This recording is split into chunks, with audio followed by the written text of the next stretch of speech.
Matty McElden caught up with Dylan Thomas in the Formula Vs, which aren't too far away. Dylan Thomas, you and I have been banging wheels in TA2, but you and I both started in Formula V, and you're here for the Formula V Nationals at Morgan Park. These cars don't look like what you and I first started racing in. No, they obviously started off, it's a 65-year history next year.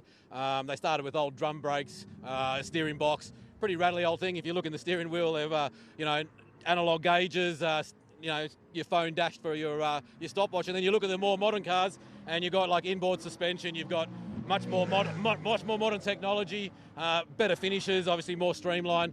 Formula V's come a long way, and 65 years, they're still banging on pretty strong.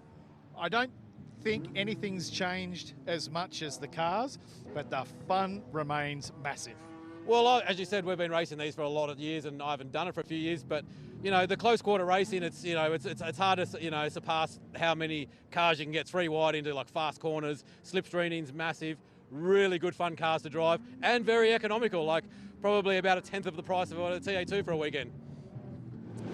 Yeah, well, we caught up with him in the dry, and he was pretty optimistic about this weekend, Dylan Thomas. Did he just say, really fun to drive? I'm thinking not so much in about 2 minutes' time.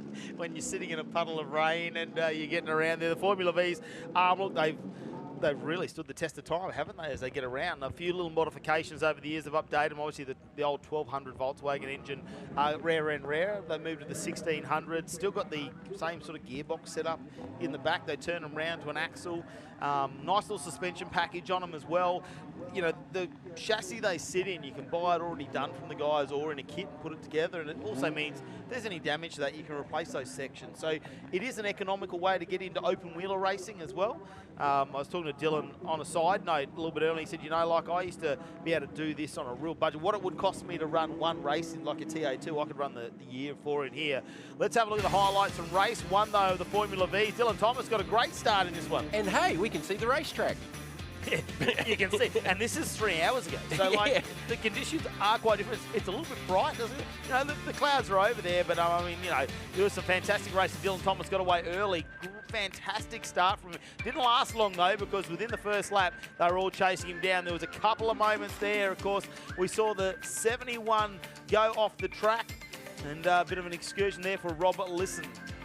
Kinsella was leading, and then this happened, and he's facing the wrong direction, and it was hard to see if there was a little bit of contact. I think maybe it was just an interlock of wheels, but I think four-time national champion facing the wrong direction and having to play catch-up from that point. Yeah, you wouldn't expect to see too many of those errors come out. It was a great battle. Paisley there for a moment in front, and then from just behind, we're not quite sure on that one, of course, Michael Waterhout. That sort of looked like a nose cone, and just a little interlock with a wheel, and we had nose cones coming off here with the number 11 machine. Here he listened. That one, unfortunately, just fell off on its own accord. Not quite sure if there's any contact made early in the race. Daniel Reynolds, he got in front really after the first lap and started to drive away with this race. We were quite surprised because normally in Formula V we will see 2 or 3 people up there in these packs, but I think those little bits of potentially contact few of those there. Yeah, a few of those incidents throughout the race. Yeah, you're used to seeing them doing that big freight train up to the finish line, and it doesn't necessarily pay to lead going to the checkered flag with these cars. Here's the grid for race number 2. Daniel Reynolds with Alex McDonald alongside them. It's Dylan Thomas and Michael Westerhout in the second row. Then it's Michael Kinsella and David Paisley alongside each other. Oliver Siebel, Rod Lisson, Mark Moran and Matthew Harriet will be the 5th row of the grid. Very different conditions again. Kathy Lisson will be there on the 6th row with Brian Westerhout alongside. Callum Lamont and Stephen Butcher alongside each other, and Yamuno Sternbeck and Madhava Sternbeck on the last row of the grid. Now, they're 2 young guns, 14 and 16 years old, brother and sister. I think it's the young fella's first time in a Formula V here at Warwick. They both have a karting background, members of the local kart club here in Warwick, and they both are working on their own kart. Now, Madhava is 14 years old. He's racing today in a 1976 Alpine Formula V. How many times can you multiply his age into the age of that? Yeah, lots. Oh, they look. Okay, reversing on the dummy grid. First I race don't see that very often. Race today. Yeah, first race that this is weekend, and in these conditions. And look, the two kids work on the cars themselves, and yeah, fantastic.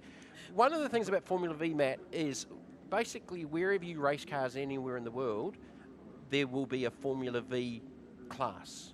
Look US, Great Britain, Australia, New Zealand, you know, all through Europe, they will still be racing these Formula Vs. Look at that view out before Daniel Reynolds has already got the car turned inwards on the starting grid. And here we go, we get underway now. I know they're not huge horsepower engines, but that's not a big tyre either. And we've seen how greasy the track is at the moment. Dylan Thomas did not get a very good start at all. He's a little bit further back in that pack, but exactly the same tyre for wet and dry conditions. I would assume that they will pump the tyre pressures up to get the block, not so much of a block with these Dunlop tyres, but to get the tyre tread to work better as a water pump and try and get rid of as much water as they possibly can. In saying that, these conditions, it has stopped raining a little bit. It's not as hard as it was for the previous race. So even so, you do not want to be back through that field. And with these open wheel cars, we've seen the windscreens fogging up in some of the other divisions. This is where you have to get your helmet sorted, and from a vision point of view. Well, and probably not. With a tear-off, the problem is you get the water in between the tear-offs, and it's just it magnifies everything. It'd be even harder to see. But the water spray from the open wheelers as well, that's going to be coming out the back. So yep, they are going to be very, very wet by the end of this race. You're not going to be able to position yourself just out of the slipstream there to try and get a look, because you're just going to fill your eyes with water. And we joked about the legends turning into bathtubs. Well, we take this to a whole new level with these Formula Vs, because they'll be sitting in a pool of water at the end of this race. Look at the different lines. Some of the drivers trying to run that wider kart-style line to keep it out of that pooling water down on the inside of the circuit.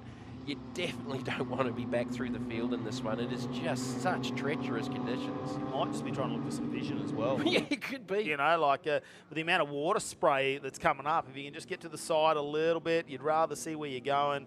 Just make sure you pull the car up, because you know, it's a fairly economical way to go racing when it comes to the Formula Vs. It's great. I mean, I think there's just so much support from around the country. I know they're very strong over in Western Australia. And, you know, a big shout out to Rod and Kathy Lisson, who obviously own a heap of this. They've got the transporter. They bring up to 8 vehicles. They can put 4 in the truck and 4 in the trailer if they want to bring them over to WA, and they take turns, bring across to follow the series around. So, and they're running the Sabre chassis. Now, I don't know if that's the same Sabre as the New Zealand Formula. Well, they call them Formula First over in New Zealand, but originally were named Formula V. Very, very similar packages. The body style's a little bit different, but I don't know if that's the same Sabres built in New Zealand by Dennis Martin and his team. And we talked about it a little bit earlier on, Matt, with the live stream with the Formula Vs. But back in New Zealand, some of the best motor racing drivers got their start in this class over that side, and here in Australia as well. That's definitely not the place to be with those curb ripple strips in one of these cars with the little narrow tyres. Oi, Dylan Thomas. Big time sideways. Now, last time he was in wet conditions was in a TO2 muscle car at Corner Park. Winning the TO2 championship. But remember, when they went out and did some warm-ups, he actually put the front wheel into the wall. He pancaked the side of the car onto the front straight and called the park. Yeah, exactly that was a moment before the final races where he was, trying to bring home a championship. So he won't want to be sliding the car in too much, would be my suggestion. They're a fabulous category, and as I said, you know, from both sides of the Tasman, so many of the top motor racing drivers. He's gone, definitely. That was the number 7. Yep, Paisley, who was in the results in the first one. He's managed to get it back on track. So other than a little bit of track position, I don't think he's lost too much position-wise out of it. But yeah, it looks. Australasia's top motor racing drivers, a lot of them have had starts in Formula Vs out of kart sport, and then the progression onto Formula Ford and going on from there. Oh, here it is. So there, exit stage. Well, left, it depends on which way you're looking at it, but from our side it was right. It's a moment getting back on there too, isn't it? There's a bit of effort to get back on. It drops off the track, doesn't it? There you can see how much suspension. Dylan Thomas off, another one, the 14 of, that's Yamuna Sternbeck there. Yeah, that's one of the youngsters. That's a bit of an introduction into some wet weather racing, isn't it? Let's see, 16 years old. So that's a Jacer chassis. So it's something about Formula V. They have some really, really interesting chassis names. You know, we've got Stingers, Sabres, Jacers, Polar, the Alpha, of course. I mean, the Alpha in Australian motor racing is a huge name. Formula 5000s, open wheels over the years, and You know, you've got a 14-year-old and a 1976 Alpine out there racing, you know, with these drivers at a national championship round. Yeah, it's pretty incredible to see, I suppose, the variation of age groups. So a bit of understeer there for our race leader, Reynolds. He's got to watch out. McDonald is doing a nice job behind. I think on the start, McDonald didn't quite get the jump, but just chipping away at this, which will be reduced down to 6 laps this race. We're seeing them just lap a little bit slower than we did in dry conditions. So the leaders, so that's a Checkmate chassis. JP02 is the model because I believe only 2 of those cars exist. I assume JP01 is in someone's garage somewhere, but there were only, I believe, ever 2 built from what I got told this morning. So, and it's quite a distinctive looking car. It's got a very different profile with the bodywork compared to some of the others, as McDonald's got a big handful of opposite lot going. And the McDonald car, so car 51, that is another Jacer, so that's a 2006 vintage car. So a lot of these cars are older, but the way they're put together and the engineering hasn't really changed over the years, and that's why they're so popular and a cost-effective way of going motor racing. Well, McDonald's been very loose around the track as we've been watching this racing unfold. See him grabbing a lot of opposite lock. Dylan Thomas, watch out for Siebel and Harriet, who are right behind. Siebel really in the 80, trying to close that gap up. They've spread out a little bit. The front nose goes back on for Listen. Okay, Listen, that's good news for them. Easy fix. Well, yeah. That'll stop the water going in through and getting the feet wet. Yeah, true. Yeah. All right, so Reynolds is in control out here in front. It's still very, very tricky conditions. Ooh, had a thought about getting that turned in. McDonald doing a very, very good job, and the McDonald here in electrical number 51 Jacer. Got the rain light obviously in the back of the car, because vision-wise it'll be pretty hard to see these cars in front of you. Oh, picking up again, isn't it, this rain? You can see it on the cameras. We can hear it in the background here in the commentary. It sort of lightened up at the beginning of the race. As they came down to 3 off the race start, it was actually quite bright. But it's coming in waves. It's there's waves. There's waves out there, definitely, and it's definitely got harder out there. You can see these cars are just 4-wheel drifting. Oh, the 7 with a moment and continues to have a moment. There's a couple off, 3, 4, 5. Wow. Oh, look at the suspensions. It cops that was big hit. Paisley and Siebel, so that was out of 4th and 5th and 6th. So Dylan Thomas was in that group as well. The 16's off. Harriet. Matthew Harriet in the Polar, number 16. And another one off in the background. That's 35. That's Kinsella, who we haven't really spoken about. In the background, we got another one. Oh, that's going a long way off. That's locked up. There's a tyre wall coming somewhere there. No, he managed to avoid it. Wow. The hop in for a queue at number 30. Moran. How many went off there? Mark let's Moran. count them. 1. Oh, that's the leader. So the leader went off first, and McDonald, literally the whole field has just gone off behind the leader. Dylan Thomas. So that was Reynolds that went off first. So that was your top 6 or 7. How much rain has come down for that to change? Like, that's just showing you how much rain has landed within a minute of them coming around, because they would have gone in the same speeds they did last lap, and every single one of them's gone off. I think Kinsella was very, very sideways in the background, or was it? Oh, no. We're backwards. We turn around. No, it was the 38, actually. It was the 38. 720. Westerhout. No, and he was up in 3rd. Yeah, the son and father. Oh, look how tricky it is. The leader's struggling to get even turned. So, and the 14's off. Oh, red flag.